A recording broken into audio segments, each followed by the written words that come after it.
दोस्तों आज की जो सच्ची कहानी हम आप लोगों को सुनाने जा रहे हैं, दरअसल ये उत्तर प्रदेश के बरेली जिला की है, जहां पर 9 महिलाओं का कत्ल हो जाता है। कत्ल करने वाला आरोपी एक, कत्ल करने का तरीका एक, और सबसे बड़ी बात यह है कि जिन महिलाओं का कत्ल हुआ उन महिलाओं की उम्र 45 से 65 साल थी। जब इन महिलाओं के परिजन थाने पहुंचते हैं पुलिस को रिपोर्ट दर्ज करवाने के लिए, तो पुलिस इस मामले को संगीनता से नहीं लेती है और हाथ पे हाथ रखे बैठती है।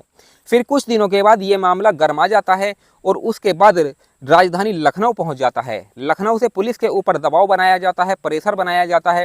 उसके बाद पुलिस हरकत में आती है और इस केस की छानबीन शुरू कर देती है। जब पुलिस इस केस की छानबीन करती है तो पुलिस को कई पैटर्न मिलते हैं, कई कड़ियाँ मिलती है। पैटर्न यही था कि जिन महिलाओं का कत्ल हुआ था वो तरीका एक ही था कत्ल करने का। उन महिलाओं की उम्र 45 से 65 साल थी। फिर पुलिस कुछ कड़ियाँ जोड़ने की कोशिश करती है और धीरे धीरे वो कड़ियाँ जोड़ने के बाद पुलिस को पूरा यकीन हो जाता है, पूरा केस का खुलासा हो जाता है कि आखिर पूरा मामला है क्या। फिर पुलिस इस आरोपी को एक साइको किलर का नाम देती है। जी हाँ दोस्तों, आज की इस वीडियो में हम इस साइको किलर के बारे में आप लोगों को बताने वाले हैं कि आखिर इसने 9 महिलाओं का जो कत्ल किया है उसके पीछे की सच्चाई क्या है। इसलिए आप इस वीडियो को अंत तक जरूर देखिएगा। और हमारी आप लोगों से एक रिक्वेस्ट है, अगर अभी तक आपने मेरे चैनल को सब्सक्राइब नहीं किया है तो चैनल को सब्सक्राइब कर लीजिएगा और वीडियो को लाइक कर दीजिएगा। बाकी दोस्तों, पिछली वीडियो में जिन लोगों ने कमेंट किया था उन लोगों के नामों की लिस्ट हमारे पास आ चुकी है। एक एक करके उनके नाम बोलूँगा वीडियो के लास्ट में।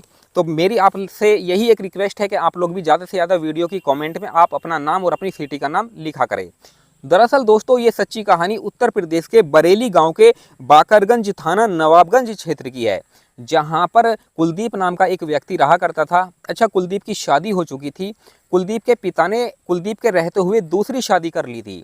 अच्छा, कुलदीप के जो पिता थे वो कुलदीप के सामने ही वो अपनी पहली पत्नी को मारा करते थे, लेकिन कुलदीप को ये सब अच्छा नहीं लगता था। इसलिए कुलदीप थोड़ा डिप्रेशन में भी रहने लगा था और अक्सर अपनी पत्नी से झगड़ा भी किया करता था।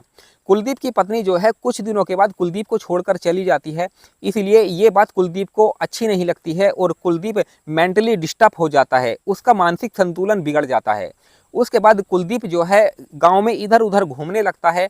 कभी कहीं खाना खा लिया तो कभी कहीं बैठ गया तो कभी किसी से बात करने लगा। मतलब इस तरीके से वो पागलों की तरह पूरे गांव के अंदर फिरता रहता था। फिर कुछ दिनों के बाद ये कत्ल का सिलसिला चालू हो गया। 1 जुलाई 2023 को 55 साल की प्रेमवती की हत्या हुई। 21 जुलाई 50 साल की धनवती की हत्या हुई। 1 नवंबर 65 साल की महमूदन की हत्या हुई। 9 नवंबर 65 साल की ओमवती की हत्या हुई। 20 नवंबर को 65 साल की दुलरो देवी की हत्या हुई और 26 नवंबर को उर्मिला देवी की हत्या हुई। मतलब कुल मिला के 9 महिलाओं की हत्या हुई। जब इन महिलाओं के परिजन थाने पहुंचते हैं, पुलिस को तहरीर देते हैं, रिपोर्ट लिखवाते हैं, तो पुलिस इनकी रिपोर्ट पर कोई कार्रवाई नहीं करती है और हाथ पे हाथ रख के बैठती है। फिर इन महिलाओं के जो परिजन गुस्सा हो जाते हैं और ये मामला गरमा जाता है। गरमाने के बाद कुछ दिनों के बाद ये मामला राजधानी लखनऊ पहुंच जाता है। लखनऊ जो बड़े आला अधिकारी होते हैं वो पुलिस पर दबाव बनाते हैं, पुलिस पर प्रेशर बनाते हैं कि जल्द से जल्द इस केस को सॉल्व किया जाए, आखिर पूरा मामला है क्या। तो फिर पुलिस हरकत में आ जाती है और इस मामले की छानबीन शुरू कर देती है। तो दोस्तों, सबसे पहले पुलिस ने 22 टीमें इस केस को सॉल्व करने के लिए बनाई थी। 15,000 सीसीटीवी कैमरे खंगाले गए थे जिनसे क्या कुछ सुराग मिला जाए। उसके बाद 3 स्केच बनवाए गए थे। जो 3 स्केच बनवाए थे वो बस स्टैंड, टैक्सी स्टैंड और रेलवे स्टेशन पर, यानी कि कई भीड़ भाड़ वाले एरिया में लगा दिए गए थे, जिससे कि आरोपी की पहचान हो सके। फिर दोस्तों, पुलिस ने इस आरोपी को पकड़ने के लिए गांव वालों के साथ मिलकर एक प्लानिंग बनाई, एक जाल बिछाया और उस जाल में ये आरोपी 9 अगस्त 2024 को पकड़ा गया। 9 अगस्त 2024 को इस आरोपी को गिरफ्तार कर लिया गया। जब इस आरोपी से पूछताछ की गई तो इसने अपना नाम कुलदीप बताया और ये नवाबगंज क्षेत्र का रहने वाला था, बरेली में। दोस्तों, एसपी अनुराग आर्या ने एक रिपोर्ट में बताया कि ये जो कुलदीप आरोपी है ये सुबह 10 से 11 बजे के टाइम निकलता है, जब उस समय महिलाएं चारा लेने के लिए जंगल जाती है, खेतों में जाती है। और जो महिला खेतों में अकेली काम कर रही होती है ये उस महिला के पास पहुंचता है, उससे मीठी मीठी बातें करता है, बड़े ही सहजता से उससे बात करता है और उसे अपनी बातों में फंसा लेता था। उसके बाद वो उस महिला को एक ऐसी सुनसान जगह पर ले जाया करता था जहां पर कोई नहीं होता था। उसके बाद ये आरोपी उस महिला के साथ संबंध बनाने की कोशिश करता था, उस महिला से कहता था कि वो उसके साथ संबंध बनाना चाहता है। तो महिला को ये बात बुरी लग जाती थी, उसको ये बात अच्छी नहीं लगती थी, वो डायरेक्ट इसको मना कर देती थी।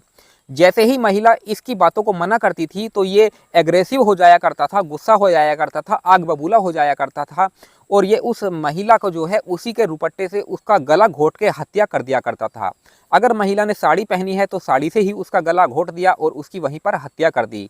दोस्तों सबसे बड़ी बात यह है कि ये जो आरोपी था उस महिला की हत्या करने के बाद उसका कुछ सामान अपने साथ ले जाया करता था एक ट्रॉफी के तौर पर। जैसे कि या तो महिला कान में अगर बालियां पहनी हुई है या कुंडल पहनी हुई है तो वो ले जाया करता था, या साड़ी का कुछ छोटा मोटा भाग काट के ले जाया करता था, या फिर उस महिला की बिंदी छुटाकर ले जाया करता था। हर तरीके से ये इसी तरीके से कत्ल किया करता था। तो लगभग इसने 9 महिलाओं का कत्ल किया। दोस्तों पुलिस ने गांव वालों के साथ मिलकर जो प्लान बनाया, जो जाल बिछाया था इस आरोपी को पकड़ने के लिए, वो कामयाब हुआ। उसके बाद जो इसकी कहानी मैंने आप लोगों को बताई और जब लोगों को इसके बारे में सोशल मीडिया और अखबारों के माध्यम से पता लगा तो लोग ये सोचने पर मजबूर हो गए कि एक साइको किलर इतना घिनौना काम कैसे कर सकता है। जी हाँ दोस्तों, ये जो आरोपी था ये 3 गाँव में अक्सर ज़्यादा घूमा करता था और लगभग 25 किलोमीटर के एरिया में ही इसने उन 9 महिलाओं का कत्ल किया था। जिन 9 महिलाओं का इस आरोपी ने कत्ल किया था तो उन महिलाओं का जो पैटर्न था वो एक ही था, इसलिए पुलिस को इस केस को समझने में ज़्यादा वक्त नहीं लगा और इस आरोपी को जल्द से जल्द गिरफ्तार कर लिया गया। अब दोस्तों आप मुझे इस केस के बारे में बताइए कि ऐसे आरोपी को क्या समाज में रहने की ज़रूरत है या नहीं है। अगर समाज में ऐसे आरोपी खुला छोड़ दिए तो ये इस तरह की हरकत आगे भी करते रहेंगे। अब दोस्तों उन दोस्तों के नाम मैं लेना चाहता हूं जिन लोगों ने पिछली वीडियो में कमेंट किया था और अपने नाम लेने की घोषणा हमसे की थी। तो सबसे पहला नाम है लखी, ये रांची झारखंड से हैं। सुनील वर्मा है रायपुर छत्तीसगढ़ से, ये हमारी वीडियो पे अक्सर कमेंट करते हैं। राकेश हैं जौनपुर उत्तर प्रदेश से हैं। उस्मान सैफ़ी हैं रत्नेश राज पटना बिहार से हैं। गुड्डू पंडित हैं दरभंगा बिहार से हैं। रमेश सैनी रायपुर से हैं। राजेश कुमार मेघवाल कोटा राजस्थान से हैं। मोहम्मद यासीन लाहौर पाकिस्तान से हैं। ये जो मोहम्मद यासीन हैं ये पाकिस्तान से अक्सर हमारी वीडियो देखते हैं और अक्सर हमारी वीडियो में कमेंट भी करते हैं और हमसे रिक्वेस्ट करते हैं कि ज़्यादा से ज़्यादा हर एक वीडियो में हमारा नाम बोला करें। उसके बाद दोस्तों निखिलेश कुमार भागलपुर बिहार से हैं। सुनील कुमार राजभर उत्तर प्रदेश से हैं। सिंधनाथ मौर्य कैमूर बिहार से हैं। तमीज़ आलम फैरबेजगंज बिहार से हैं। यामीन सैफ़ी गाजियाबाद से हैं। RK राणा बेगूसराय बिहार से हैं। संतोष कुमार दास भुवनेश्वर उड़ीसा से हैं। सलमान अहमद यूपी सुल्तानपुर से हैं। शबनम खान है राजस्थान से। विनोद कुमार अरुणाचल प्रदेश से हैं। तो इन लोगों ने हमारी वीडियो पर कमेंट किया था। दोस्तों आप लोग भी कमेंट कर सकते हैं। अगली वीडियो में मैं आपके नामों की घोषणा अवश्य करूंगा। बाकी ये कहानी आपको कैसी लगी, इस कहानी से आपको क्या सीख मिली, आप हमें कमेंट सेक्शन में ज़रूर बताइएगा। चलिए आप लोग हमेशा ध्यान रखिए, अपने परिवार के साथ खुश रहिए। मिलते हैं फिर किसी और वीडियो में, तब तक धन्यवाद।